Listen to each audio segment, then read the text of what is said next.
Dan yang saya hormati, ya, saya akan just background dulu ya. Oke.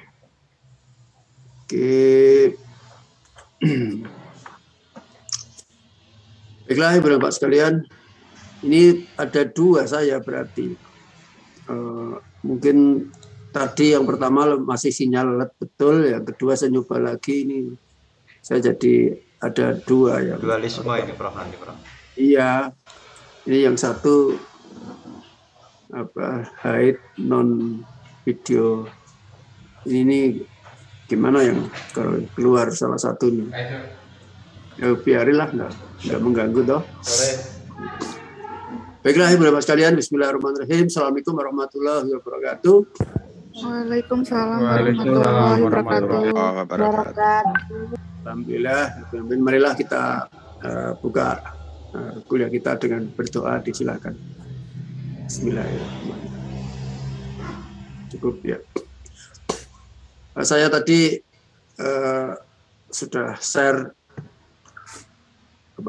presentasi PowerPoint saya, nanti bisa dilihat lagi, tapi akan saya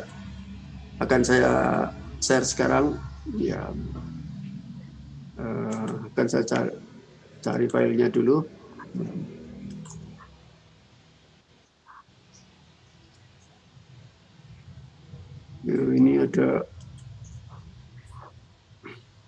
Ini ada dua saya berarti ya. Bentar, ini berarti saya ada dua. Bentar.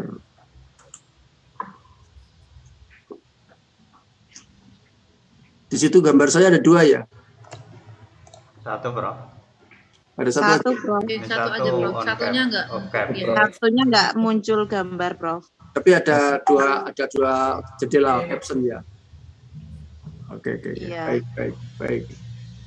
Oke, saya akan coba buka dulu.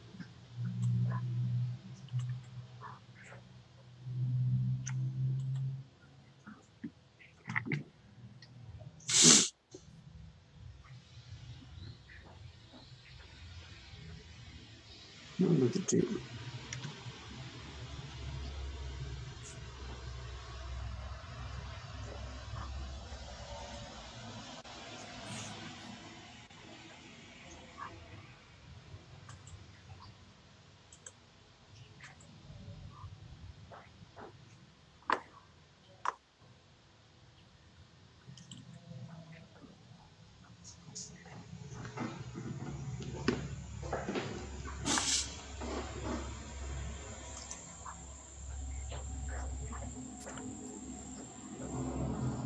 Oke, saya akan saya on-kan dulu.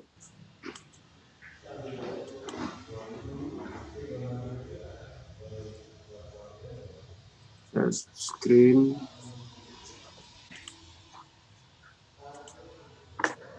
Nah, sudah ya? Sudah, Prof. Baik.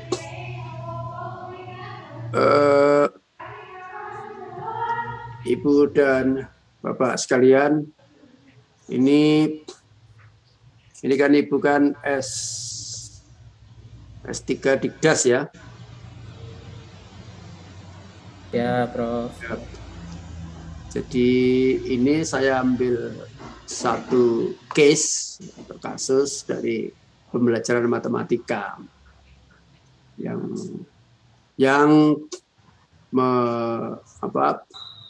mendekati atau menuju atau berkarakteristik atau berchemistry kepada sekolah dasar atau younger learner.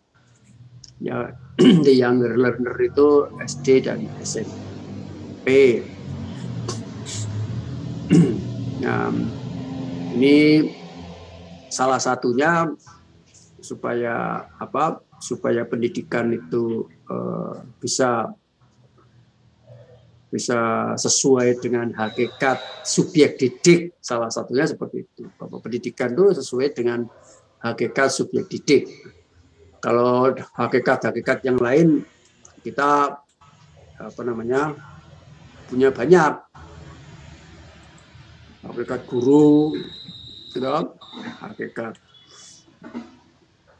hakikat kurikulum, hakikat teknologi, hakikat siswa, hakikat aktivitas, semua unsur yang ada di dalam pendidikan itu dapat dihakikatkan.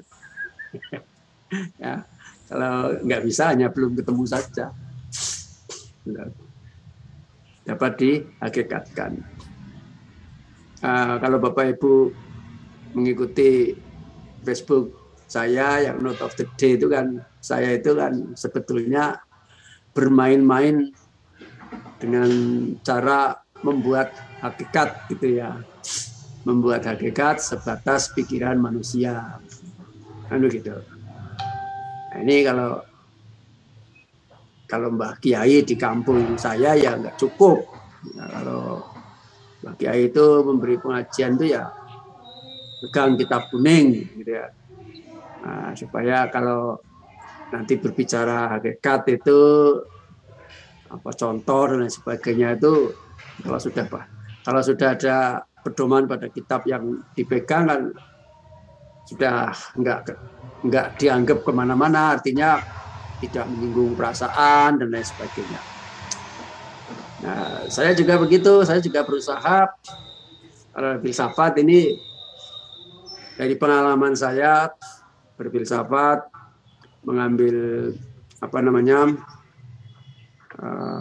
metodologi serta metafisik dan lain sebagainya.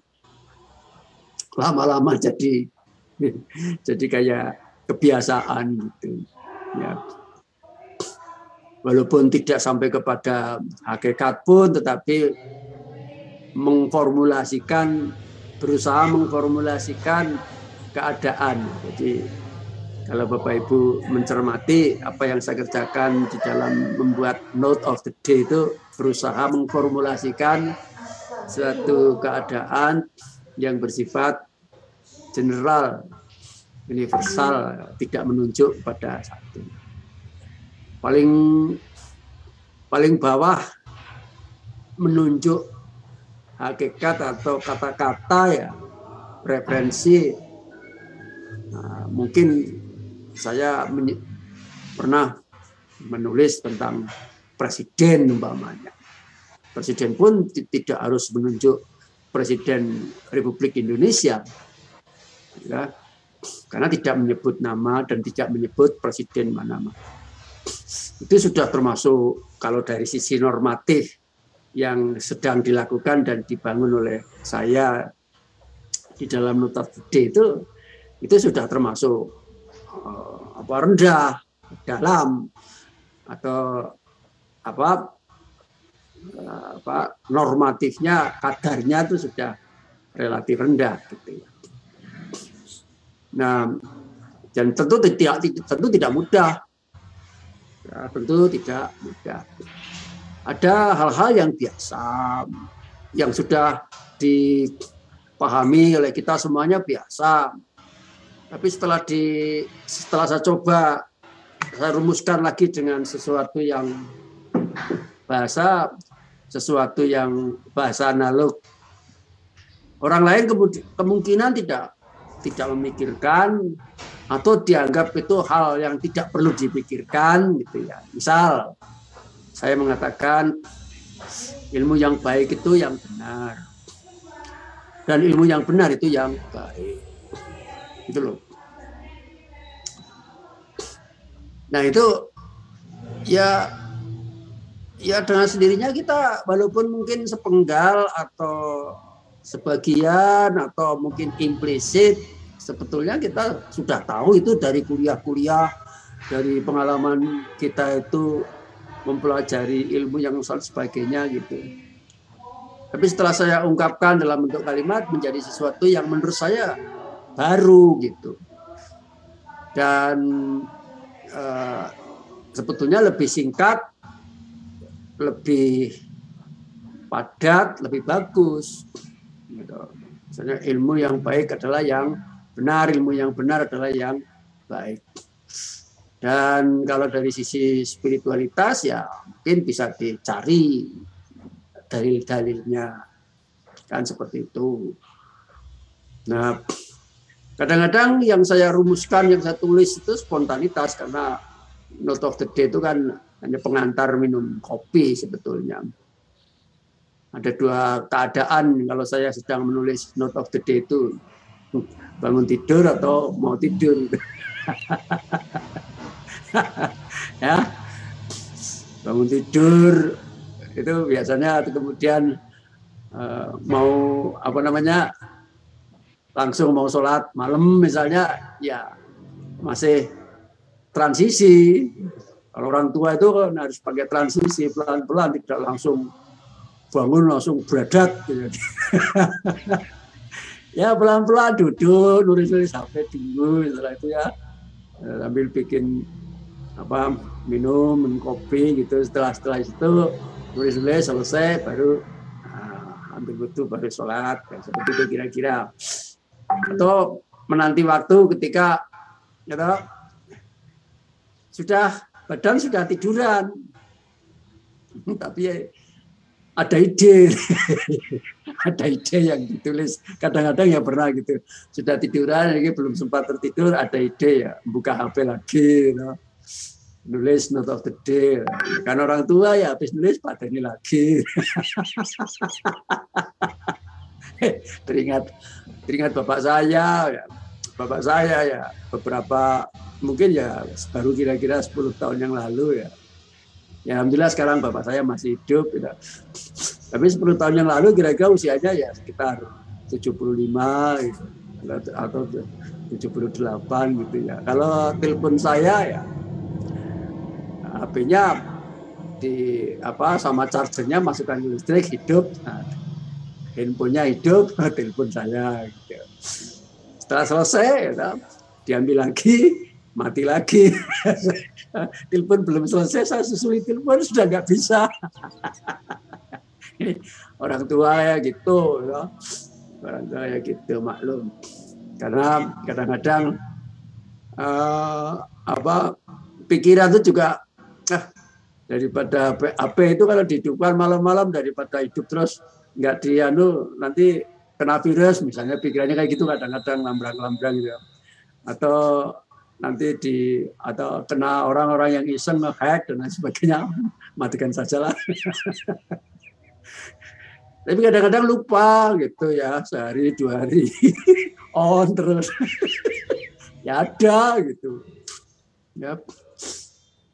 Kadang-kadang juga lupa, jadi hari Sabtu matikan saja.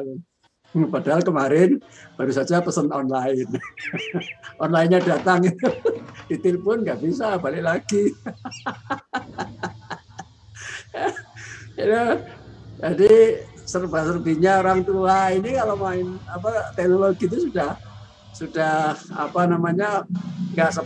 nggak tanggap sikap seperti anak muda, seperti Anda itu enggak.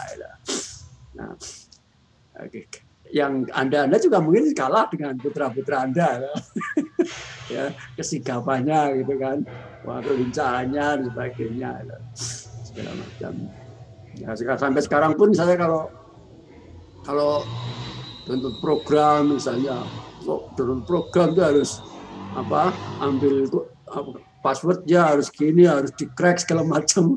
Sudah nge-crack segala macam yang tidak begitu halal pun saya sudah males. Ya sampai sekarang ya kalau download kayak gitu ya kesulitan. Tapi kalau anak-anak muda wah kok canggih banget. Udah jadi wah gimana Pak? Oh ini bisa di-crack anunya wah nanti gimana kalau ada ciptanya dan sebagainya. Kalau orang tua sebenarnya kan kalau ya sudah, daripada itu cari-cari yang free atau yang gratis saja. Ya, gitu. Seperti saya itu Instagram ya ada tapi nggak aktif. Nah, begitu masuk kok saya agak sulit tuh mengelolanya. Ya sudah sampai sekarang. Kemudian juga Twitter juga begitu. Masuk ya sudah nggak aktif, pasif. passwordnya lupa gitu. Ya sudah biarin aja nongkrong di sana. ya. Nah, pernah bikin blog juga lupa passwordnya, mau menghapus nggak bisa, ya sudah. Ya. Antara lain seperti itu ya, sudah mulai gagap-gagap kalau orang tua itu. Yang muda-muda ini justru. TikTok gak ada, Bro? Kan? TikTok. Enggak, belum nyoba. TikToknya belum nyoba. Saya pernah goyang-goyang kayak gini. Jangan, Prof, jangan nyoba, Prof. Ya, saya pernah goyang-goyang kayak gini sama istri itu. Yang bikin itu adik saya. Saya tayangkan di saya nggak ngerti apakah itu TikTok ataukah ada softwarenya untuk bikin gerakan goyang-goyang kayak gini. Bumerang nih, Prof. Dan? Bumerang, Instagram. Oh ya, Instagram ya. Iya. Nggak apa-apa lah, saya sudah, apalagi sekarang ya, ini banyak sekali WA group. Kalau nanti seminggu misalnya nanti setiap minggu pasti muncul misalnya menguji S1, nanti kelompok yang menguji itu bikin WA group. Nanti menguji lagi S2 bikin WA group, menguji S3 bikin WA group. Lama-lama pusing. Yang pokok-pokok malah nggak bisa baca ya. WA yang dari kantor juga nggak bisa baca kadang-kadang. Saya hanya diinformasi oleh teman, ya tertinggal karena saking banyaknya WA ya, gitu. Nah, terus misalnya Facebook itu juga, kalau Facebook ini kan kalau ada kelas baru ini kan memang saya minta supaya kalau bisa silakan kunjungi Facebook saya, kan ada terus jadi ada dari yang baru ini mau nge-friend gitu, minta di-confirm. Itu karena gratisan ya. Followernya apa? Friend-nya bukan follower, friend-nya itu udah 5.000 ya. Kalau masuk satu harus menghapus yang lain. So teliti semua gitu sampai 5.000 sampai dengklean gitu. Mau mendelete satu pun rasanya tuh sayang gitu. Wah mesake. Oh ini ada friends. Ini tentang apa? Promosi misalnya jual apa dagangan produk apa. Kalau saya delete kadang-kadang kasihan. Jadi gitu problemnya gitu ya. Cari yang lama-lama ya nggak pernah muncul ya kasihan juga. Gitu. Kadang-kadang seperti itu ya. Jadi yang baru tuh kalau mau nge-friend kadang-kadang juga sulit. Wah ini sudah penuh gitu. Baiklah. Jadi itu Ibu Bapak sekalian. Jadi dalam hakikat ya. Jadi yang ingin saya sampaikan normatif, hakikat agak kalimatnya agak tinggi-tinggi sedikit memang kalau secara orang awam ini pokok sedikit ini mungkin seperti itu ya. Terlalu tinggi, terlalu sulit, sok dan lain sebagainya ya monggo, tetapi memang karakternya itu kalimat-kalimat yang dibuat itu normatif. Normatif itu tidak merefer kepada siapa. Misalnya tentang keburukan dan kebaikan gitu. Kalau politik ya terpaksa menyebut politik karena nggak ada yang lain yang normatif yang lain. Kalau politik itu apa? Ya, paling-paling kalau politik itu ya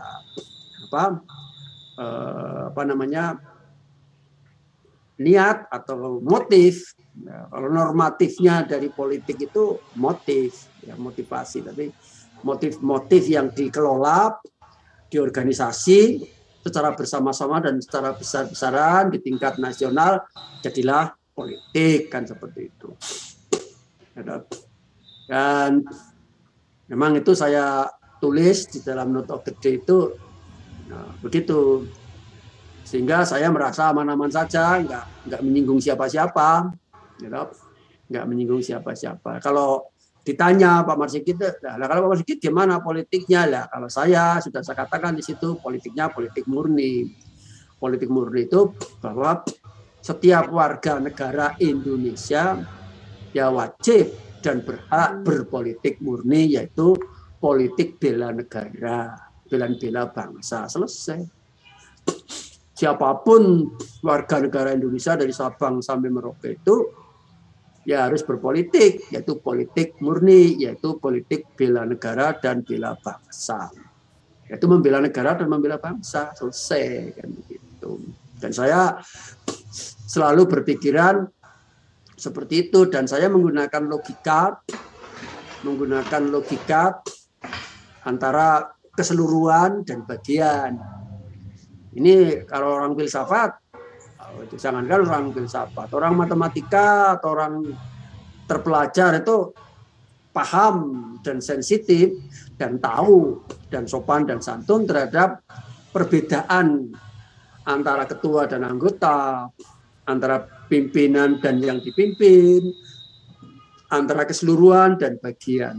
Jadi whatever apapun, kalau itu sudah masuk ranah Negara Kesatuan Republik Indonesia NKRI, di dalamnya yaitu keseluruhan bangsa dan negara.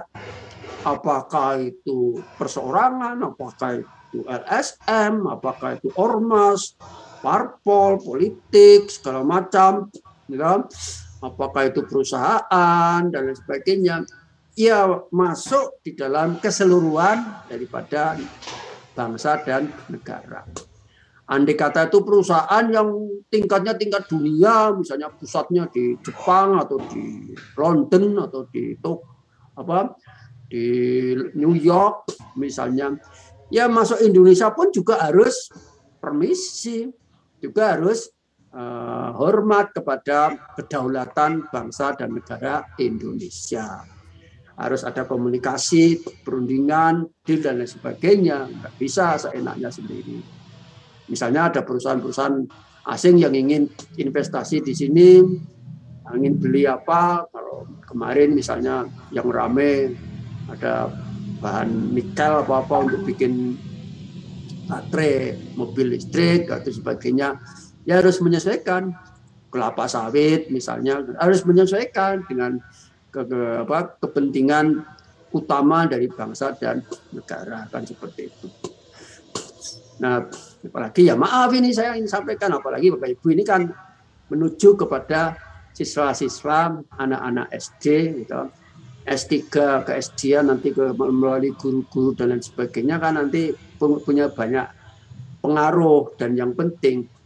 Nah, oleh karena itu berfilsafat ini kesadaran itu sangat penting, gitu. Nah, oleh karena itu hal-hal yang menunjang pengembangan dan pertumbuhan kehidupan berkebangsaan dan kenegaraan itu sangat penting. Maka kita harus sensitif, ya, dan harus berani mengatakan tidak pada apapun politik, ormas dan sebagainya yang ingin mengganti dasar dan negara Indonesia, kan seperti itu. Apakah dari kiri maupun dari kanan, seperti itu.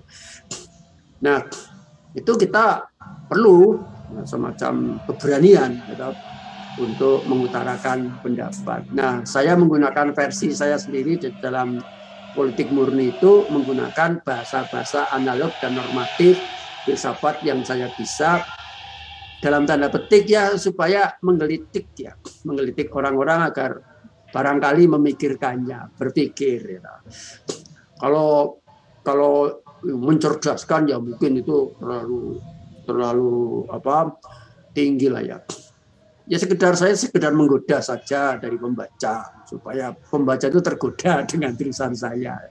Ilmu yang baik adalah yang benar, ilmu yang benar adalah yang baik. Dan saya itu ya lupa kalau sudah nulis gitu lah. Untung, nah, itu juga catatan bagi saya. Jadi saya juga punya asisten.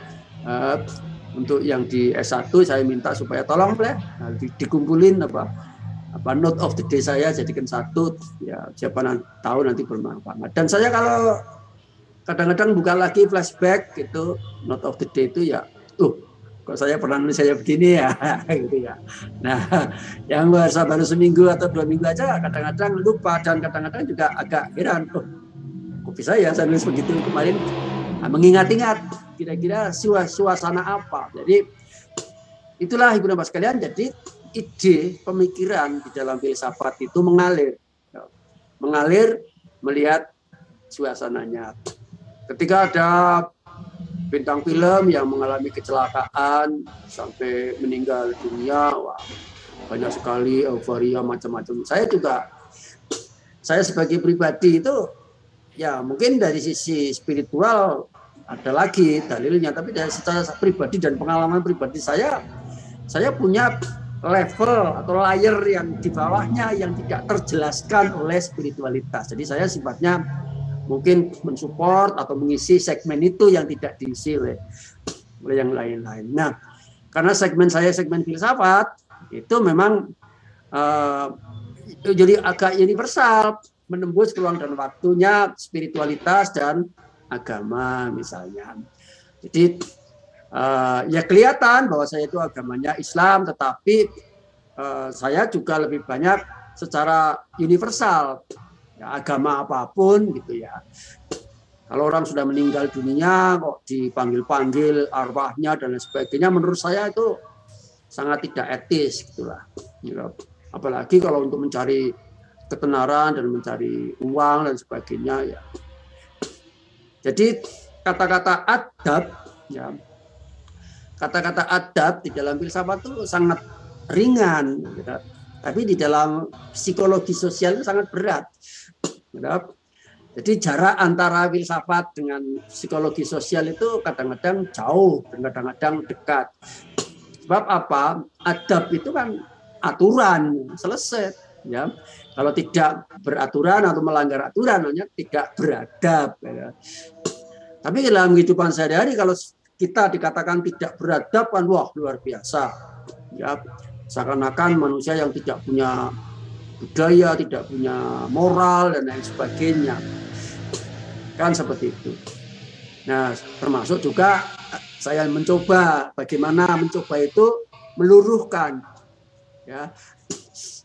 Meluruhkan yang terpaksa saya menyinggung menggunakan terminologi kata presiden di situ karena mau cari-cari yang lebih itu kok enggak ketemu ya sudah. Misalnya konstitusi itu kan aturan. Kalau tidak konstitusional berarti tidak beraturan atau melanggar aturan. Nah, berarti kan tidak beradab. Nah, itu saja kalau dimaknai sudah punya jarak. Ya, punya jarak yang perlu penjelasan. Gitu. Antara melanggar aturan dengan dikatakan tidak beradab itu nah, di dalam filsafat itu penjelasannya itu maksudnya gitu loh. Kalau hanya ngomong sinyalemen begitu aja bisa berat dirasa gitu ya. Nah, misalnya ada yang demo kemudian menuntut supaya presiden itu turun sebelum akhir jabatannya. Gitu. Nah, itu kan berarti inkonstitusional. Gitu. Nah, karena di dalam kalau dikasih ini perspektif filsafat inkonstitusional itu tidak beradab kan seperti itu. Nah, ini supaya itu smooth di dalam pelaksanaan sehari dijelaskan. Itulah sebetulnya sebenar-benar filsafat adalah penjelasannya. Jadi semua note of the day itu sebetulnya semua note of the day itu adalah masih memerlukan penjelasan. Dan itu merupakan ikonik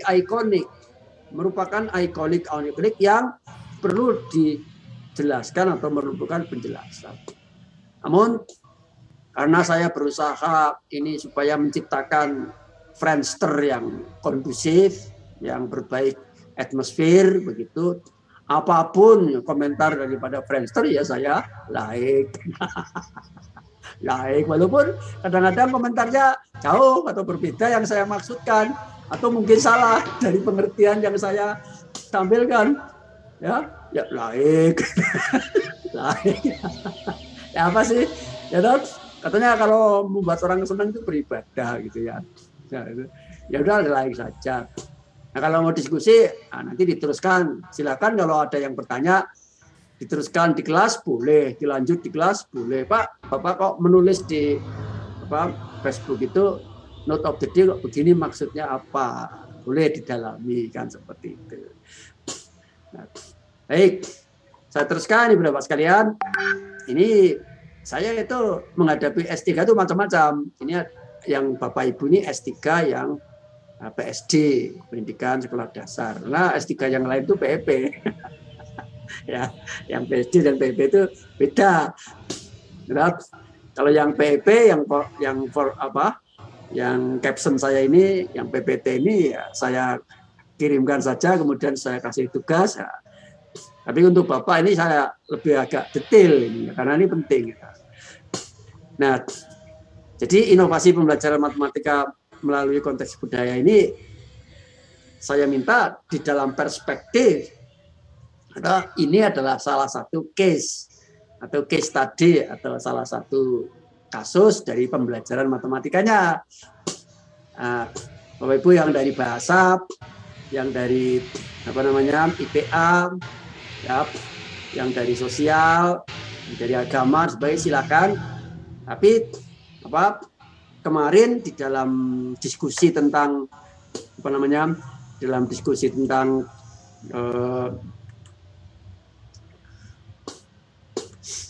sudah saya terangkan, ya.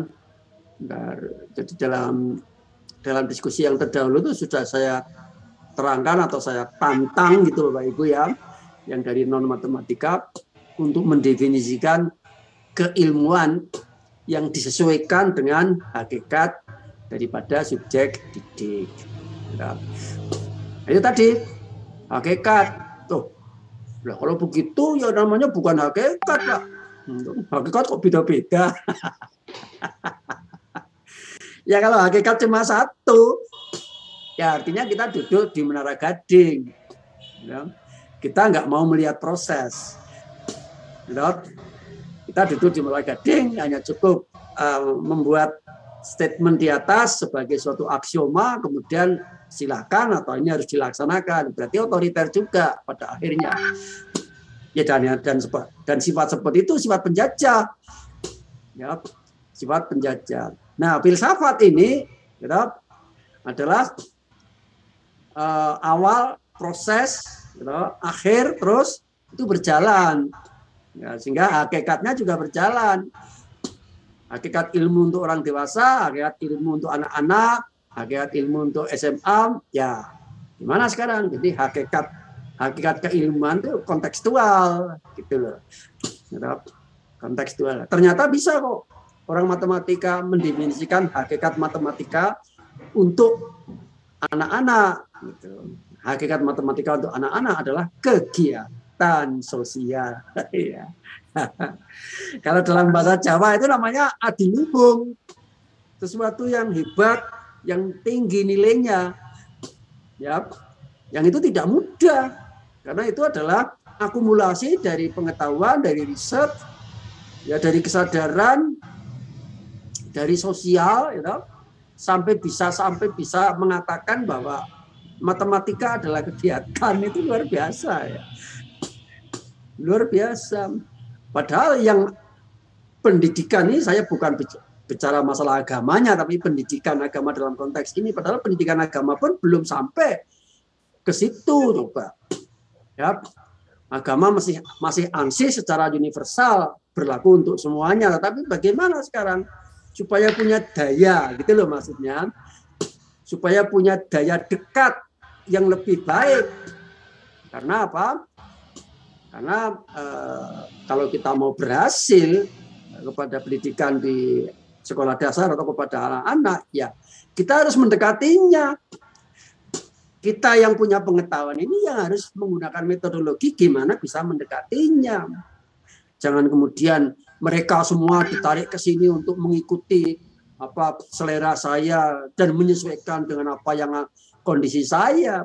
Nah, itulah penjajah, kan seperti itu.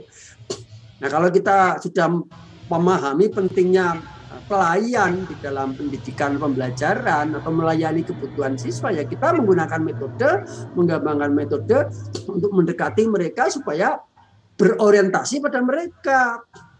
Kan seperti itu.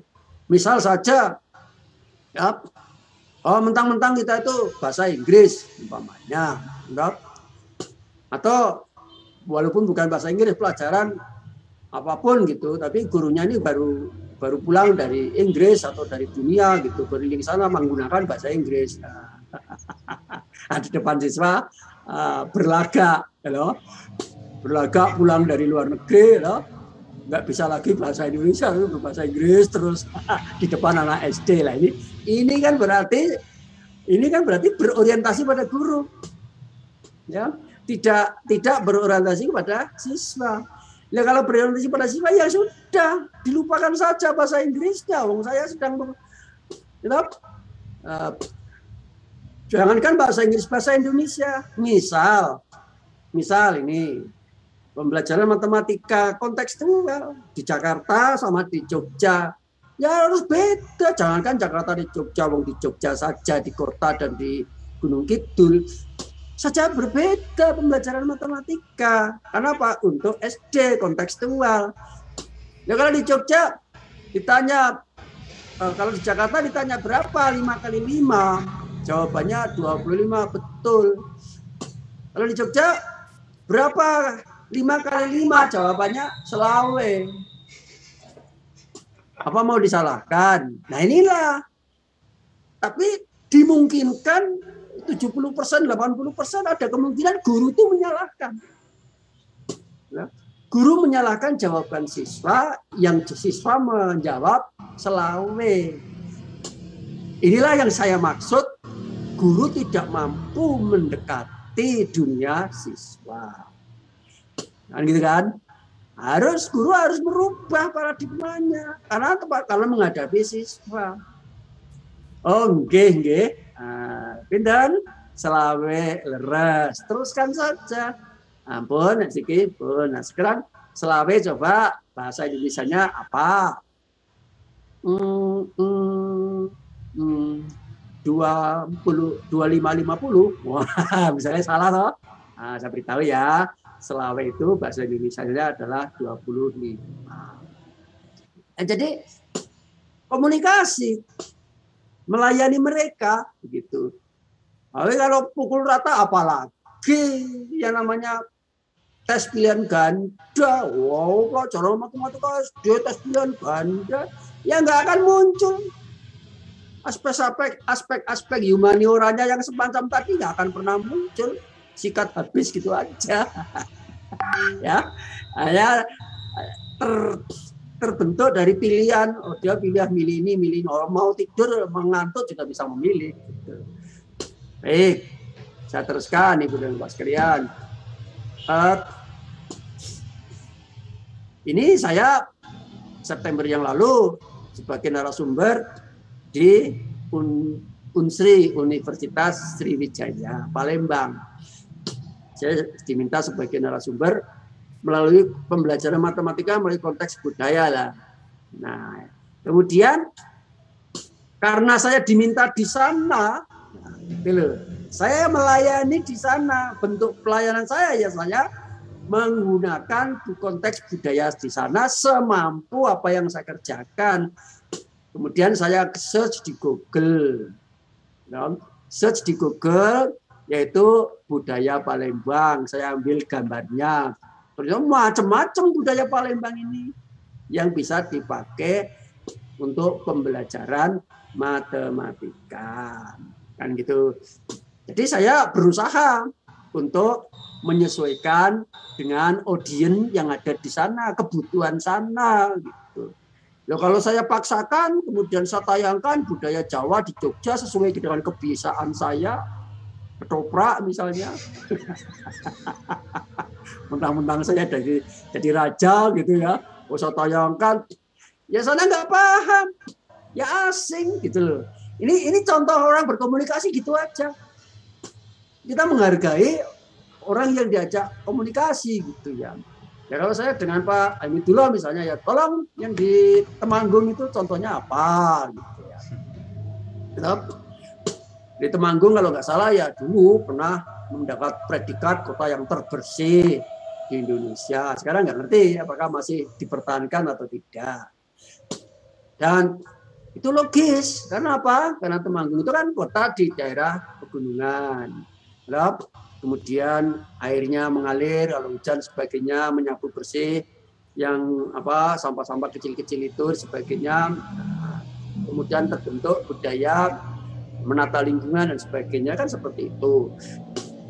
Ini tolong yang lain ya, yang masih belum live, tolong di live ya.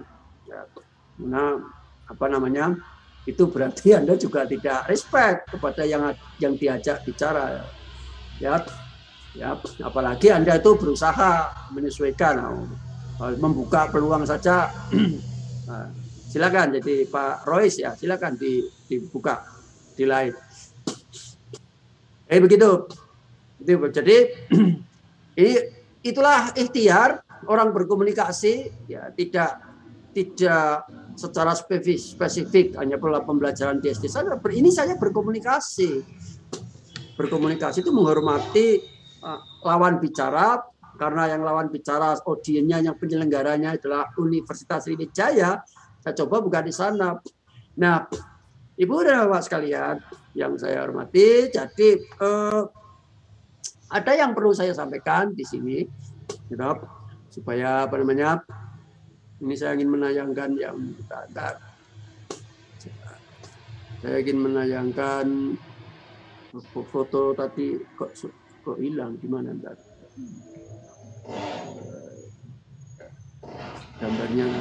Gambarnya Bapak Ibu di saya di mana tadi? Kok hilang? Saya di bawah. Berarti saya kecilkan dulu gambarnya enggak? Oke.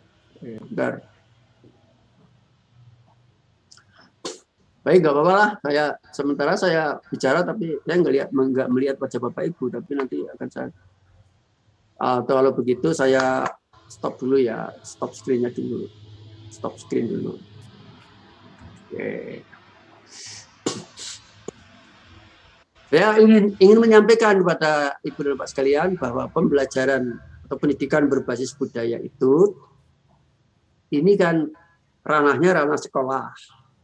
SD, SMP, paling banter SMA kelas 1 lah ya. Kalau untuk matematika SMA itu transisi. SMA kelas 2 itu transisi ya.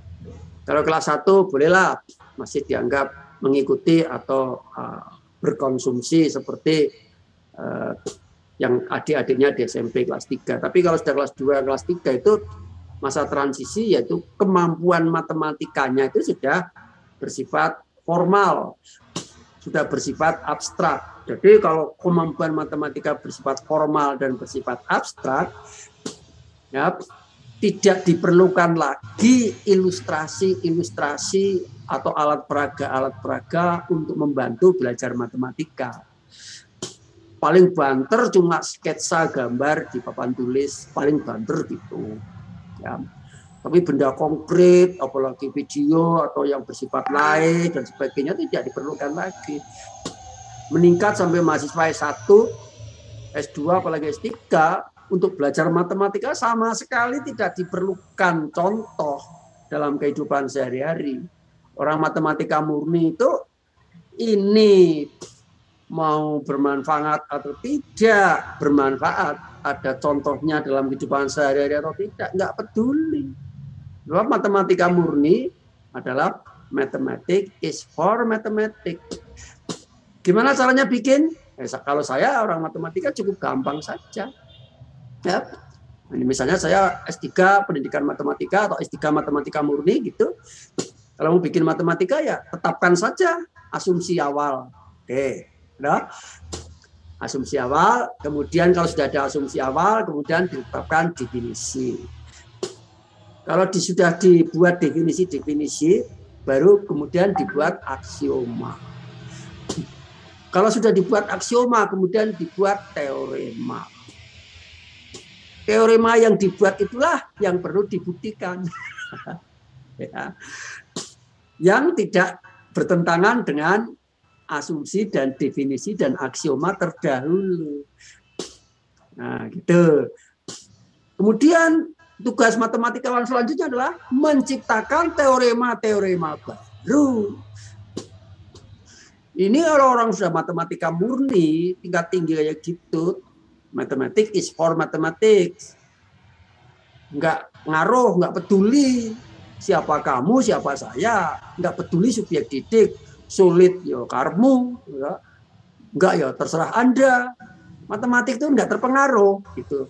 Jangankan orangnya terpakai atau nggak terpengaruh. Yang penting jalan terus. Itu kalau sudah selesai, jadilah satu kesatuan. Itulah yang namanya struktur kebenaran. Inilah namanya ilmu. Inilah matematika sebagai ilmu atau sebagai body of knowledge. Ditulis sebuah buku. Kan seperti itu. Mungkin saya menulis, saya menciptakan buku matematika alien misalnya. Gitu ya. Nah, saya asumsikan bahwa alien itu ada umpamanya. Setelah itu saya definisikan alien adalah gitu kan. Ya, tapi itu dalam konsep pikiran. Setelah itu saya bikin aksioma. Ya, aksiomanya misalnya alien dioperasikan dengan alien akan menghasilkan alien. Ya, di dalam sekumpulan alien ada alien yang sebagai alien netral. Ya. Ada alien identitas. Jadi saya menirukan sistem di dalam bilangan. Ada alien inverse. Ya. Ya. Alien kebalikannya inverse. Ada alien lawan, alien kebalikan. Nah, kalau sudah seperti itu, saya buat teorema. Ya. Teorema. Ya. Operasi alien itu memenuhi sifat asosiatif. Gitu ya. Itu teoremanya, gampang saya bikin matematika alien. Yaitu misalnya alien 1 ditambah alien A ditambah alien B ditambah dalam kurung ditambah alien C sama dengan alien A ditambah dalam kurung alien B ditambah alien C. Itu namanya asosiatif. Coba kayak gitu aja. Ya. Tuh bikin teorema bukti, dibuktikan, selesai. That's all. Itulah hanya matematika ya gitu. You. Tapi kalau sudah turun sampai ke bawah, nah ini yang namanya pendidikan berbasis budaya, ini yang salah paham. Saya tuh membimbing S1, S2, S3, semuanya pernah mengambil yang berbasis budaya. Terutama nanti dalam contoh berikut nanti adalah etnomatematika. Etnomatematika itu pembelajaran matematika berbasis budaya. Orang luar yang tidak berkecimpung di sini, pikirannya itu adalah menggunakan matematika untuk menciptakan budaya. Salah besar itu. Ya. Kalau itu namanya adalah penerapan matematika atau matematika terapan. Itu perguruan tinggi. Ya. Itu para S3 matematika terapan. Misalnya menggunakan rumus integral berapa gitu untuk menghitung kecepatan angin. Untuk menghitung arah perjalanan awan. Untuk menghitung kapan nanti jatuhnya hujan jam berapa. Bisa menggunakan formula matematika. Itu terapan. Itu menggunakan matematika misalnya untuk menciptakan jembatan yang fenomenal. Sehingga besok-besoknya akan menjadi warisan budaya nasional karena unik. Nah, itu yang dimaksud dengan matematika dipakai untuk mengembangkan budaya.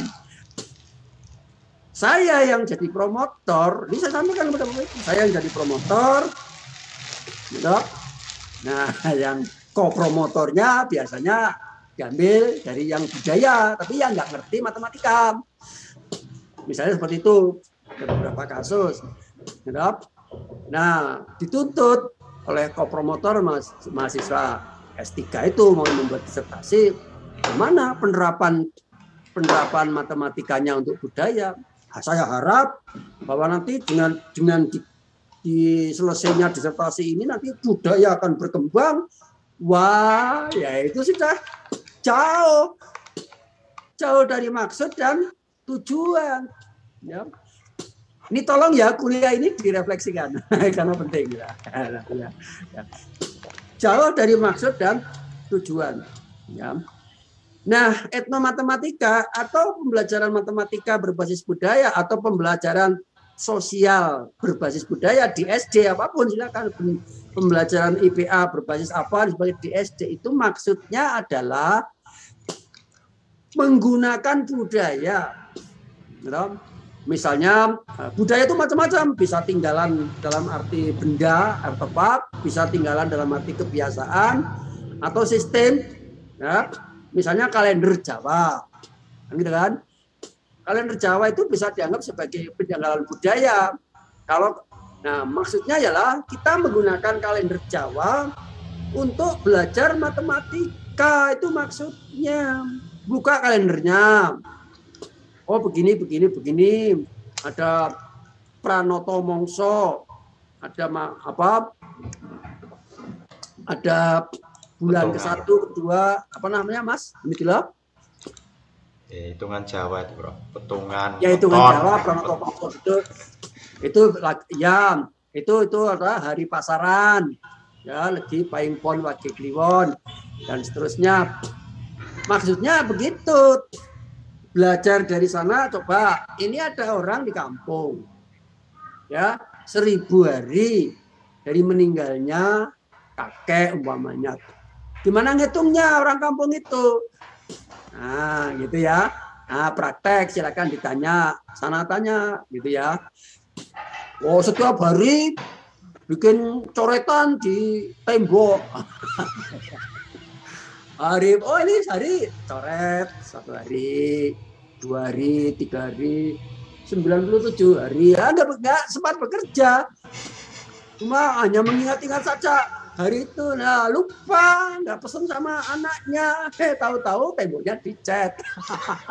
Aduh. Gimana? Apa, Pak? Temboknya ada catatan, coretan berapa hari gitu, kakek itu meninggal gitu. Ulah kok dicat itu gimana? Sudah karepmu boro-boro. Ya, jadi masalah. Nah, ternyata nggak seperti itu. Ternyata ada sistem perkawinan sistem yang digunakan. Hari pasaran Jawa itu kan 5 hari. Terus dikawinkan dengan hari nasional 7 hari. Maka 5 kali 7 itu ketemunya 35. Ya. Jadi 35 itu ibarat gigi, gigi ketemu gigi kecil ketemu gigi besar, gigi 5 ketemu gigi 7. 35 hari itu ketemu pada titik awal lagi gitu loh. Nah, dari situlah dapat digunakan. Nah, misalnya Senin dengan Kliwon. Senin Kliwon umpamanya. Senin Kliwon itu berarti Senin Kliwon mendatang berarti 35 hari. Karena 7 kali 5. Jadi kalau orang itu memperingati lahirnya bayi 8 dino itu 35 hari. Nggak usah pakai coretan tembok dipenuhi dengan injet atau jangan dulu atau spidol. Wah, ini spidolnya kok ada batikan hitam-hitam, ini coretan indah sekali. Oh, itu coretannya Bapak loh. Ngapain? Untuk menghitung itu bayi itu berapa hari umurnya. Wah, itu yang panjang itu geletek itu bocor nah. Gandengnya bocor. Ya terus itulah Bapak uring-uringan jadi nggak ngerti karena berapa hari kehapus sama air jadinya seperti itu gitu. Ya. Nah, jadi kalau 40 Bu Sri Sugiyarti mute dulu ya supaya jangan bocor. Supaya jangan bocor. Ya, baik. Kalau 40 hari berarti 7 kali 5 35 hari ditambah 1 putaran yang hari Jawa tadi yang 5 hari. Senin Kliwon sampai Senin Kliwon itu berarti 35 hari. berarti tambah 5 hari. Berarti asal ketemu kliwon, tak peduli harinya. Ya, kliwon legi paing pon wage kliwon, gitu. Selasa, Rebo, Kamis, Jumat, Sabtu. Senin kliwon 35 hari, terus Sabtu kliwon berikutnya sudah 40 hari. Demikian seterusnya kalau mau 100 hari. Ya 100 hari dibagi 35. Ketemu berapa putaran, sisanya berapa. 1000 hari ya begitu, bagi 35 ketemu putaran, sisanya berapa. Ini tolong Bu Indriana ya, kok dari kacamata saya kok Ibu tersenyum sendiri, bergerak sendiri. Ini tolong dijaga sopan santunnya ya. Lihat. Kalau nggak dijaga sopan santun, maaf, pikiran saya kemana-mana kayak orang digigit gitu loh. Kan nggak sopan saya. Jadi menimbulkan orang lain berpikir yang tidak sopan. Ya santun lah, jaga Mas Ari Susandi juga. Ya. Jangan terlalu vulgar, gerakannya kemana-mana tersenyum-senyum dengan tertawa dengan siapa-siapa. Ingat bahwa Anda tuh ya sedang kuliah dengan saya. Ya, sendiri. Mentang-mentang saya layani, kemudian Anda semena-mena lah ya itu. Sekarang ini pemimpin sudah melayani, rakyatnya semena-mena. Itu yang terjadi karena rakyatnya tidak siap. Ya, tak rewangi. Saya sampai merangkak menuju kepada diri Anda. Anda sepele itu tendang saja Pak Marsigit. Kan seperti itu. Itu namanya panjat sosial. Ada bahasa Jawa yang sangat keras, tapi saya nggak tega mengatakannya. Maka jagalah ya. Tata tertib itu penting. Itu loh. Kalau saya nadanya tinggi, penjajah ini. Ya. Ya, tapi ada semua batas itu ada batasnya. Batas demokrasi adalah penjajah. Batas daripada penjajah adalah demokrasi. Itu tolong ya dijaga lah. Kalau mau dengarkan ya mendengarkan. Kita sedang inten di sini ya sedang inten gitu lah. Kalau nanti sedang ngomong-ngomongan atau digelitik sama orang lain ya nantilah gelitiknya. Jangan di sini. Kayak gini kan. Pikiran saya jadi kemana-mana. Nah, itu kan jadi nggak bagus gitu loh. Jadi nggak, apalagi ibu-ibu. Tolong dijaga. Baik, Pak Selian. Perlu ternyata, walaupun kita melayani siswa juga perlu. Gitu. Ada norma-norma dan sebagainya. Seperti itu. Kemudian sembarang. Gitu ya.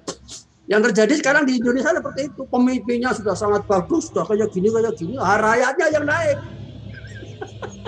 Injak. Tuduh sana fitnah sini. Gitu.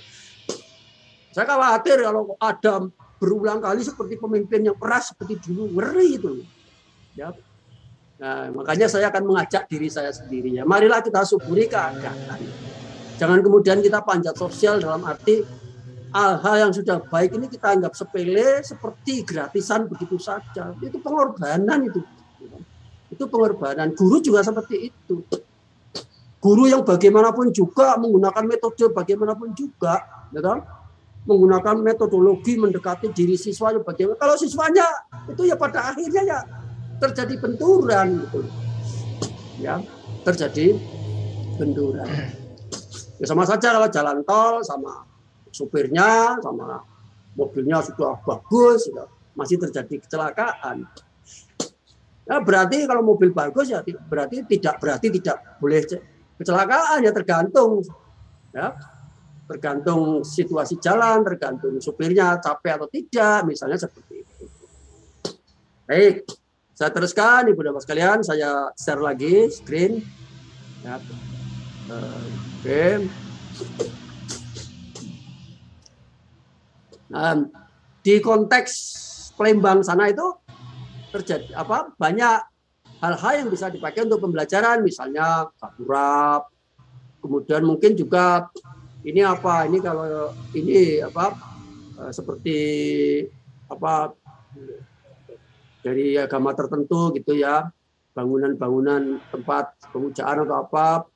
Nah ini saya mengingatkan bahwa di sini itu tidak mudah loh, tidak mudah loh, berat juga dirasa loh. Jadi guru itu penuh pengorbanan, gitu ya. Guru itu penuh pengorbanan.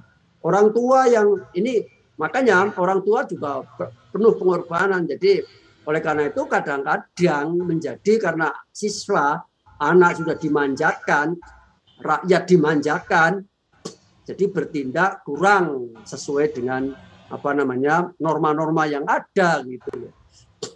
Nah ini Ibu dan Bapak sekalian, tolong nanti dicari referensinya.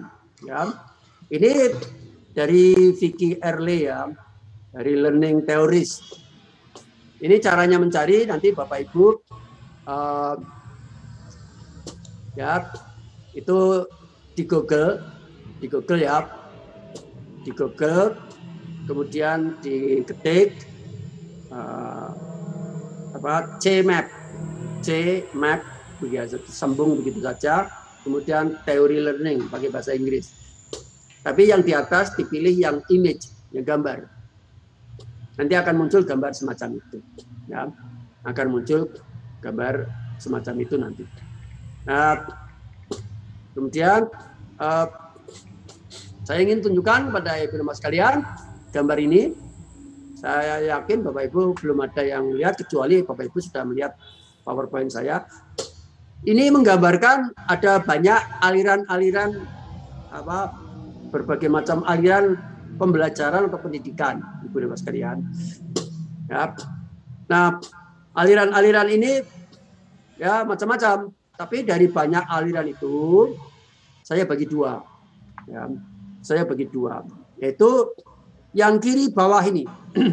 Yang kiri bawah itu yang pertama, dan yang kedua adalah selain yang kiri bawah, yang di sana itu yang selain yang kiri bawah ini. Nah, yang kiri bawah inilah paradigma ya, atau ideologi pendidikannya, yaitu ideologi behaviorism. Nah, di dalam behaviorism ini, ya, di dalam behaviorism ini juga dunia yang tidak inovatif, saya katakan tidak inovatif itu dunia. Ya, contohnya ini behaviorism. Ya ada tokohnya, ya ada think tanknya, ada bukunya, ada sekolahnya, ada muridnya, ada zamannya, ada eranya, ada menterinya, ada presidennya, ada pemimpinnya, lengkap. Namanya saja dunia. Gitu. Nah sekarang psikologi, ya, psikologi yang digunakan di situ adalah psikologi stimulus respon. Ya, psikologi stimulus respon. Psikologi stimulus respon itu apa? Psikologi stimulus respon itu diberi rangsangan, kemudian diharapkan nanti akan merespon dari rangsangan itu. Kalau saya sekarang ya ngomongnya ngajar pakai metode rangsangan porno ya. Ya porno lah, guru kok mengajar pakai metode rangsangan, muridnya dirangsang ya. Porno. Nggak ada lagi lah. Zaman sekarang itu kan percobaan pakai kucing besar. Gitu? Ya, saya nggak tega ngomong anjing. Jadi karena filsafat. Sekali saja ya, pahami dulu ya. Ya, dikasih tempe keluar air liur. Percobaannya seperti itu oleh Pavlov. Ya. Iya. Kayak gitu kok masih diterapkan sekarang. Ya. Nah, sekarang itu psikologinya psikologi holografik. Holografik itu unpredictable. Ya, unpredictable. Jadi siswa itu sulit diperkirakan, tidak dapat diperkirakan. Dia dapat bisa dari mana? Bisa dari orang tuanya, bisa dari tetangganya, bisa dari Facebook, bisa dari Twitter, bisa dari TikTok dan lain sebagainya. Ya. Nah, itu. Jadi kalau guru tidak menyadari, guru punya keyakinan stimulus respon, wah murid saya kasih stimulus, wah, harapannya besok responnya begini. Ternyata beda, guru marah-marah, ya. Guru marah-marah. Nah itu akhirnya kalau guru marah-marah kemudian guru mudah terkejut dan sebagainya, di tengah rai gurunya itu masih menggunakan psikologi ya yang seperti itu. Ya. Kemudian juga ada paradigma pendidikannya, yaitu perubahan tingkah laku. Ya. Dia masuknya jalan lurus, keluarnya jalannya miring. Karena apa? Karena perubahan tingkah laku, ya. Nah ini. Sama Bapak Ibu, saya ngomong begitu, ada yang tersenyum, ada yang cemberut. Jadi ada yang tidak match. Jadi saya ngomongnya kalau saya menggunakan psikologi stimulus respon, Bapak Ibu saya rangsang, kemudian keluarlah air liur. Ya nggak bisa. Zaman sekarang itu nggak bisa. Zaman sekarang itu psikologinya holografik. Saya ngomong begini, wah sudah lucu sekali saya ngomongnya. Ya. Oh belum tentu, ya. Tersenyum, tertawa. Karena apa? Nah, yang dihadapi Bapak Ibu ternyata komputernya 4. Ya, kan kita nggak ngerti. Ya. Makanya yang seharusnya ini serius, gitu ya. Ini penting, konsep penting. Bapak Ibu malah tertawa. Ya, tersenyum. Itu kan unpredictable. Ini contohnya. Gitu. Ini contohnya unpredictable itu. Gitu. Nah, gitu. Jadi tadi paradigmanya Bapak Ibu yang sebelah bawah yang berwarna kuning itu yang ini yang satu ini yang berchemistry yang cocok menurut saya pendidikan yang cocok dengan penjajah. Gitu. Dulu gitu. Atau yang di dalam tabel 3 kolom sebelah kiri. Yang lain-lainnya banyak ini. Ada kognitif,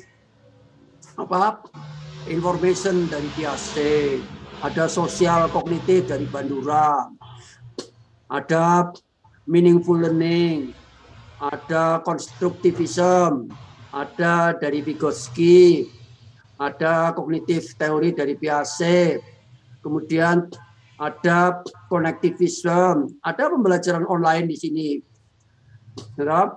Kemudian juga ada pengolahan informasi, ada juga connectivism, ada teori aktivitas di sini.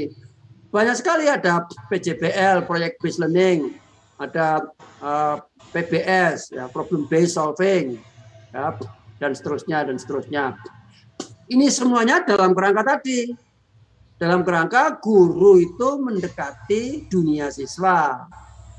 Ya, menyediakan diri menjadi pelayan. Ya tadi. Hati-hati sebab saya sendiri ingin menjadi pelayan Bapak Ibu karena Bapak Ibu sudah dewasa, sudah tua-tua ya. Gitu. Nah, kalau nggak hati-hati ya tendang juga. Krengkang. Ya mengeluh, jangan gitu. Saya tuh sedang mengajar, saya cari macam-macam. Serius kayak gini, Bapak Ibu nggak serius. Oh, aku sedang serius, malah Bapak Ibu tertawa-tertawa. Matematika keras, Prof. Oh iya, matematika keras. Baik. Nah, inilah Ibu Bapak sekalian, ya. Ini nanti ada kaitannya dengan tugas akhir. Ada kaitannya dengan tugas akhir yang akan saya sampaikan nanti. Tolong saya diingatkan kalau lupa nanti dia ibunya ini. Ini penting. Ini ketuanya kelas apa ya? Mas. Saya, Bro. Saya. Saya, Bro. Rais, Bro. Rais. Pak Rois. Iya, Bro. Oke, nanti tolong pengumuman dari saya nanti dicatat. Pengumumannya nanti yang dicatat ditulis pakai huruf kapital dan ditaruh di di WA grup. Iya, Prof. Ya. Maaf, suara Prof Marsikit agak kurang jelas ya, Prof. Oh, suara saya agak kurang jelas ya. Pantesan saya berteriak-teriak. Oh, bentar. Padahal apa namanya? Sambon, Prof. Sambon. Oh, iya. Sudah jelas ya? Sambon, Prof. Baik. Baik. Saya teruskan. Nah, ini Bapak sekalian. Lihat. Kalau yang tadi, oke. Nah, jadi kalau zaman sekarang ini ya menyesuaikan. Karena apa? Pendidikan berbasis budaya, dari budaya itu melahirkan strategi, dan strategi ini menghasilkan pembelajaran yang online. Walaupun berbasis budaya, sekarang etnomatematika juga tidak kemudian meminta siswa untuk mendatangi candi atau mendatangi artefak. Tidak. Karena apa? Karena pandemi. Jadi bahan-bahannya yang candi-candi tadi atau artefak itu atau peninggalan budaya itu diambil dari internet, di-download gitu. Caranya seperti itu. Jadi diganti, jangan praktek langsung. Kalau praktek langsung berarti kita tidak protokol kesehatan nanti. Nah, oleh karena itu ini pembelajaran online seperti itu. Nah, ini salah satu contoh yang saya sudah titipi muatan filsafat, paradigma, kemudian dikasih muatan. Karena kita belajar filsafat, maka peduli terhadap proses dan peduli terhadap siapa dan mengapa. Untuk belajar matematika ini ada anak SD, dan SD, ada anak SMP, ada anak SMA, ada perguruan tinggi, beda-beda itu dunianya. Yang SD ini kita di sekolah, ya kita bisa menggunakan metode Brunner atau teori Brunner, bahwa untuk belajar matematika itu melalui benda-benda konkret, kemudian dimodelkan, dibuat model-model, kemudian ini menggunakan simbol-simbol yang paling tinggi. Kemudian kita bisa menggunakan realistic mathematics education, pendidikan matematika realistik, yaitu menggunakan benda-benda konkret, model formal, dan matematika formal. Atau kita bisa menggunakan metode saintifik, yaitu mengamati, kemudian menanya, mencoba, mengasosiasi, menyimpulkan, dan mengomunikasikan. Nah itu. Nah ini hanya penekanan saja pentingnya jadi budaya, kemudian sampai kepada matematika formal seperti itu. Nah, kemudian ini adalah strategi bagaimana mengembangkan teknologi ICT sampai kepada dihasilkannya pembelajaran yang online. Ini juga pentahapan bagaimana sebelumnya ada tahap filsafat, ada kemudian ideologi, sampai paradigma, sampai kepada contoh sintak pembelajaran di kelas. Nah, baik. Jadi pada akhirnya, Bapak sekalian, inilah inovasi untuk memperoleh inovasi pembelajaran matematika di sekolah, ya menuju ke sana. Kita meninggalkan atau move on dari yang sebelah kiri menuju ke sana. Nah, di sini contoh daripada ujian nasional. Di sana ada ujian nasional. Kalau di sini berbasis pada penilaian kelas. Atau kalau saya kepada Ibu dan Pak sekalian, saya coba kepada portofolio atau mengumpulkan tugas-tugas. Baik, Ibu dan Pak sekalian, satu lagi yaitu inovasi pembelajaran matematika dulu sebelum ada pandemi, ada yang disebut dengan lesson study. Nah, saya koordinator daripada lesson study di UNJ pada saat itu ya 15 tahun yang lalu dengan bekerja sama dengan Jepang pada saat itu. Jadi lesson study adalah inovasi pembelajaran tidak hanya matematika ya, dari guru, oleh guru, dan untuk guru. Ada 3 langkah. Yang pertama adalah merencanakan kegiatan, yang kedua adalah praktek pembelajaran, dan yang ketiga adalah refleksi pembelajaran. Nah, praktek atau do ini adalah ada guru model yang kemudian diobservasi bersama-sama. Tapi karena sekarang ini pandemi, harusnya lesson study juga harus move on, harus menggunakan online juga. Itulah saya akan sampaikan untuk penugasan di bagian akhir. Jadi Ibu Bapak sekalian, tolong Mas Ketua dicatat, ini jangan baik nanti ditulis dengan huruf kapital. Ya. Jadi sekali lagi kuliah ini itu tidak ada ujian, ya, tidak ada ujian. Adanya adalah pengumpulan tugas. Nah, maka penilaiannya itu ada beberapa unsur. Yang pertama itu partisipasi kuliah, yang kedua adalah tugas-tugas harian, dan yang ketiga adalah tugas akhir 1 dan tugas akhir 4. Untuk tes jawab singkat atau luruh ego sudah saya maafkan kalau Bapak Ibu bersedia. Sudah saya maafkan, tidak saya pertimbangkan itu. Karena fungsinya saya sudah tahu lah kalau Bapak Ibu egonya sudah luruh gitu.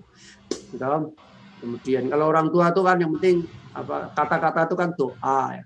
Saya mengatakan Bapak Ibu sudah luruh, alhamdulillah semoga luruh, amin gitulah. Amin amin. Ya.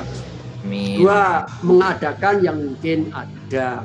Jadi itu sebagai sarana untuk mengawali komunikasi filsafat semacam itu. Jadi Bapak Ibu, tantangan belajar filsafat sangat banyak sekali.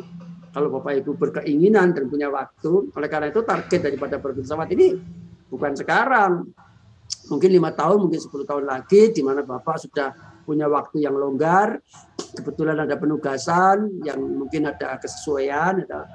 Ada yang bertanya, Pak, apakah jawab singkat luruh ego Bapak itu bisa saya pakai untuk saya mengajar filsafat D1 di tempat kampus saya? Saya katakan tidak. Itu hanya saya yang bisa.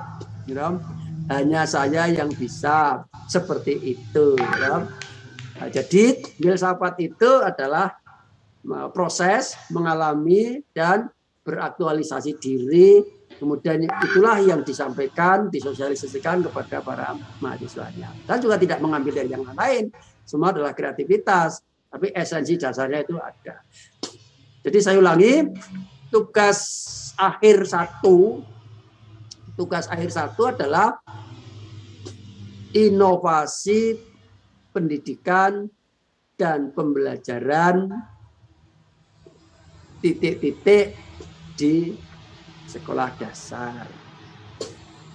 Itu inovasi pendidikan dan pembelajaran. Kalau bahasa ya bahasa, kalau matematika ya matematika. Inovasi pendidikan dan pembelajaran matematika di sekolah dasar. Itu tugas akhir 1. Tugas akhir 2 ialah penerapan filsafat dan ideologi di dalam pembelajaran matematika di sekolah dasar. Matematika diganti bidang studi Bapak Ibu masing-masing. Ada yang bahasa, ada yang agama, ada yang sosial, IPS, dan seterusnya, silahkan. Ada 2 tugas itu, dan tugas itu begini caranya, saya berikan waktu jeda, sesuai dengan janji saya dulu bahwa kita tidak seluruhnya kita isi dengan video conference. Ya, ini kuliah juga berbasis ekonomi gitu ya. Nah, supaya pulsanya juga bisa dikurangi gitu. Perhatian, Bro. Ya, Acak, Bro. Minggu depan kita off. Minggu depannya lagi off. Minggu depannya lagi masuk video conference. Tolong dihitung Pak Ketua tanggal berapa kita masuk. Tetapi tetap tanda tangan di WA saya, di WA grup ya. Judulnya adalah kuliah ini tuh tugas mandiri mengerjakan tugas akhir 1. Nanti yang berikutnya tugas mandiri mengerjakan tugas akhir 2. Nah, ketika kita masuk tanggal berapa? Tanggal 1 ya? 1 Desember. 1 Desember kita masuk. Sebelumnya Bapak Ibu saya minta untuk mengirimkan draft yang singkat saja, yang kasar saja. yang nanti bisa saya baca, kemudian saya review, kemudian kita dialogkan. Ya, kalau saya bisa memberikan masukan, nanti saya berikan masukan supaya apa? Endingnya tugas Bapak Ibu itu akan baik. Jadi kita bercita-cita supaya tugasnya baik. Nah, tugas ini yang paling penting adalah orisinil, asli dari pikiran Bapak Ibu, tetapi menggunakan referensi. Itu sulitnya. Asli ini nganggo referensi. Nah, ya referensi tapi asli. Jangan diborong semuanya, Mama Marsigit, makan, komasi apa, tanggalnya persis dan sebagainya, copy paste taruh di situ. Nah, itu karya saya. Dipakai untuk tugas, dikirimkan pada saya. Waduh, karo Pak dosennya tak raupi. Syukur kerasa dan kerasa ya karemu ya. Itu berarti tugasnya tidak ikhlas. Sama saja, tugas itu kalau bisa di WA itu diklik itu langsung link. Nggak usah terlalu rumit, saya baru mencari linknya itu. Gitu. Masih ada juga yang kalau diklik belum bisa masuk ya. Tapi banyak pengantarnya dan juga pakai penutup. ya, berarti belum ikhlas itu. Nah, kemudian deadline daripada tugas 1 dan tugas 2 adalah dimulai pas saat dimulainya yang lain pada ujian. Sehingga ketika yang lain ujian nanti saya koreksi. Ketika yang lain selesai ujian, saya bisa mengeluarkan nilai. Enak ya gitu loh. Ya. Jadi kesuksesan itu ada kontribusinya dalam perencanaan. Kita merencanakan yang sukses. Antara lain jelas sukses, nilainya dan Pak Marsik itu tidak terlambat gitu loh. Jadi perencanaan itu penting ya. Untuk menentukan sukses dan tidaknya itu diawali ada faktornya dari proses. Mengenai tugas yang harian itu dimulai dari ya, Bu.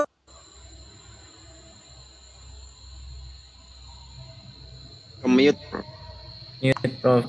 Ya, ada tamu tadi saya ngundang ibu saya, istri saya. Ya, benar ya.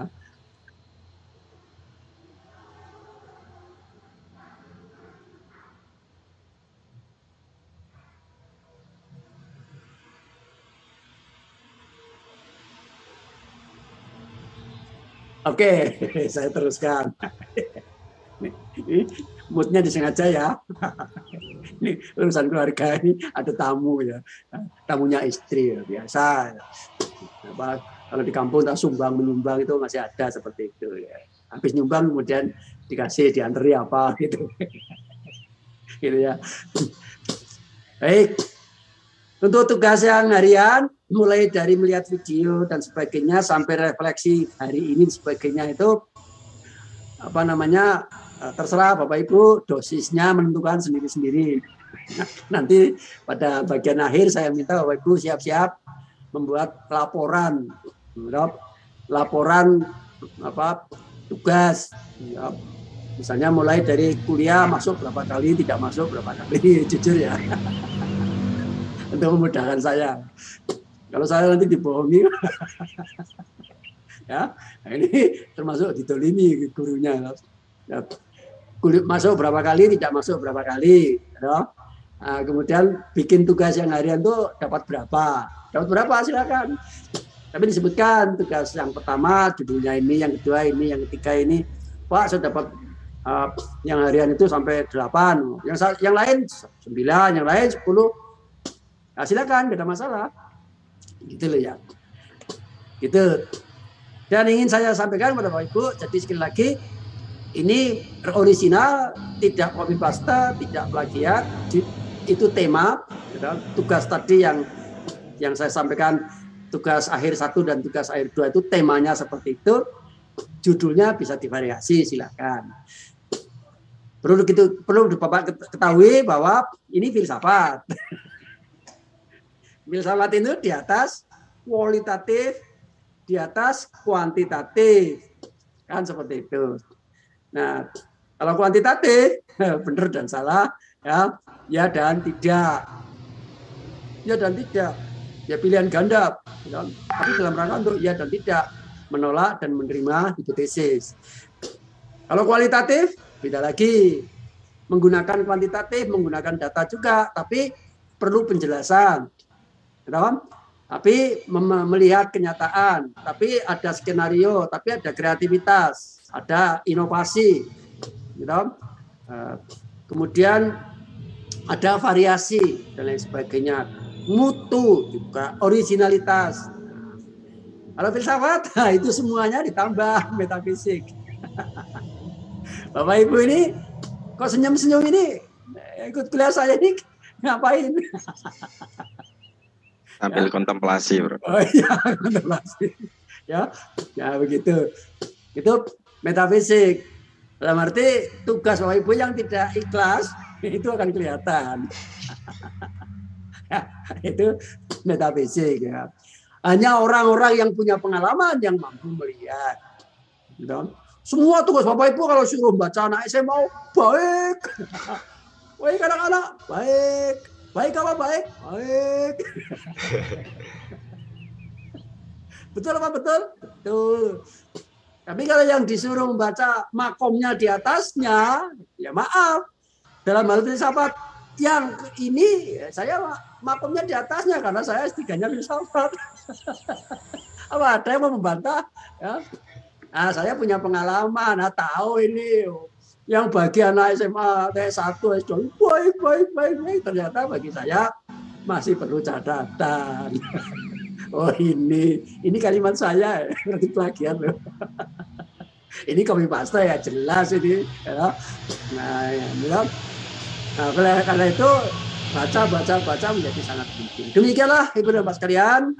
Jadi minggu depan kita off video conference-nya, tapi ngisi data Radit. Minggu depannya lagi kita off, minggu depannya lagi kita masuk. Berarti 1 minggu, 2 minggu, 3 minggu ya.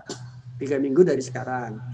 Mudah-mudahan saya tidak terlalu menjadi orang tua yang tidak terlalu banyak merecoki orang muda. Dengan saya off-kan 3 minggu ini mudah-mudahan sementara menghilangkan bayangan hitam. Ya, saya semakin hitam karena suka ke sawah. Nah, daripada ke mall ketularan COVID ya lebih baik ke sawah. Ya. Nah, gitu. Dan dalam filsafat perlu yang namanya jeda. Jeda itu dikendurkan. Lupa-lupa sedikit nggak apa-apa. Nggak apa-apa, tinggalkan sementara boleh. 1 minggu free. Alhamdulillah. Ini rebu yang free. Bisa kemana-mana. Ya, dan sebagainya. Keluar sebentar, ke warung dan sebagainya. Monggo yang penting adalah terakhir, tetap protokol kesehatan. Tuh. Jadi prokes, pakai masker, jaga jarak, dan cuci tangan. Saya sampaikan Bapak Ibu, kemarin saya jadi direktur 3 tahun itu, dari direktur pasca itu, saya itu setiap bulan kena flu. Flu batuk, sampai antibiotiknya sudah hampir jenuh gitu. Nah setelah ini pandemi alhamdulillah sampai sekarang belum pernah batuk dan pilek. Karena apa? Ternyata karena itu hidup yang lebih higienis karena jaga jarak, cuci tangan dan pakai masker. Wah, kalau dulu pakai masker, wah mentang-mentang direktur pakai masker, didatangi mahasiswa saja tutup hidung. Gitu. Dan sekarang sudah mindsetnya sudah berubah. Lah itu salah satu hal yang merubah mindset adalah corona. Ini Pak Habib itu mampu nggak merubah mindset? Mampu, Bro. Insya Allah. Oh iya. Baiklah Ibu dan Bapak sekalian, saya minta maaf atas segala kekurangan dan kesalahannya. Saya mengucapkan selamat membaca, selamat mengendurkan ya, pemikiran-pemikiran, mengendapkan semoga nanti ada unsur yang bisa naik ke atas, muncul kreativitas dan tetap keep in touch ya, buka apa namanya Facebook saya note of the day ya. Siapa tahu ada ide-ide baru. Kalau saya juga nggak saya paksakan. Kalau nggak ada ya nggak tulis kan. Ya, demikianlah, mari kita akhiri kuliah kita dengan berdoa, disilahkan. Alhamdulillahirabbil alamin. Assalamualaikum warahmatullahi wabarakatuh. Waalaikumsalam warahmatullahi wabarakatuh. Kenalkanlah saya ya, silakan sampai jumpa 3 minggu lagi. Terus